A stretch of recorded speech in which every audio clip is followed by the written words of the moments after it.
Satu Hari Satu Buku, Pembunuhan di Pondokan Mahasiswa. Oke guys, gue di sini udah baca dari bab 4 sampai bab 7. Dan jujur, gue lumayan tercengang ketika baca keempat bab ini. Gue jelasin. Jadi kemarin dari bab 1 sampai bab 3, kita itu kan diperkenalkan dengan sebuah kasus-kasus kecil yang terjadi di lingkungan para mahasiswa ini, di pondokan mahasiswanya. Dan bisa dibilang masalahnya ini semakin lama semakin runyam karena ya sudah mulai masuk ke fase sabotase.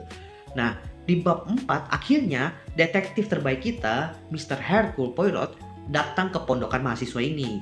Karena ya dia diundang oleh Mrs. Hubert. Nah, di sini dia datang sebagai seorang ya bisa dibilang narasumber ya, orang yang berbagi pengalaman. Ini jujur menurut gua pondokan mahasiswanya atau kos-kosan mereka tuh keren karena ada sesi-sesi ini, apa namanya, seminar begitu. Tapi ternyata memang ya namanya juga pondokan mahasiswa, di situ orang-orangnya pinter. Mereka udah tahu maksud kedatangan si Mr. Hercule Poirot ini apa. Selain mengisi acara tadi ya, karena si Hercule Poirot ini udah ketahuan ya mau nggak mau dia ngaku, dan tentunya responnya itu ada yang positif, ada yang negatif. Ya wajar sih, karena kan ada masalah nih yang cukup membuat gelisah satu kos-kosan, satu pondokan, kok nggak diselesain. Nah, dan untungnya melalui kehadiran si Hercule Poirot ini, sang pelaku merasa ya terancam lah. Dan mau nggak mau si pelakunya ngaku. Lalu di bab selanjutnya si pelaku pencurian, ya memang kasusnya sih pencurian di awal, itu mendapatkan acceptance dari para mahasiswa, orang-orang yang tinggal di pondokan mahasiswa itu.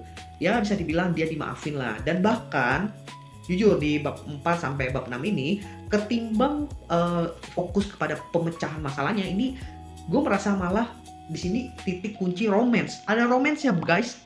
Dari bab 4 sampai bab 6 kita udah dihadirkan dengan masalah kecil yang akhirnya terselesaikan. Lalu juga ada sedikit romance yang bisa dibilang lumayan menggelitik juga. Tapi akhirnya di bab 7 kita dihantam dengan sebuah kejadian yang sangat mengerikan. Tentunya sebagai seorang detektif yang memecahkan masalah pencurian itu, dia juga merasa bersalah. Ya karena kan dia mecahin dong, dan dia udah tahu pelakunya si ini.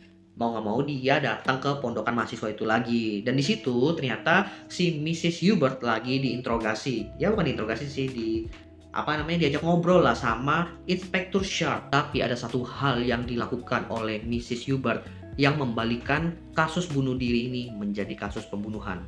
Jujur banget gue pengen lanjut baca karena kasus pembunuhannya akhirnya bermulai. Tapi gue harus menahan diri karena gue harus lanjut bacanya besok. So stay tune buat teman-teman semuanya. Thank you yang udah menonton.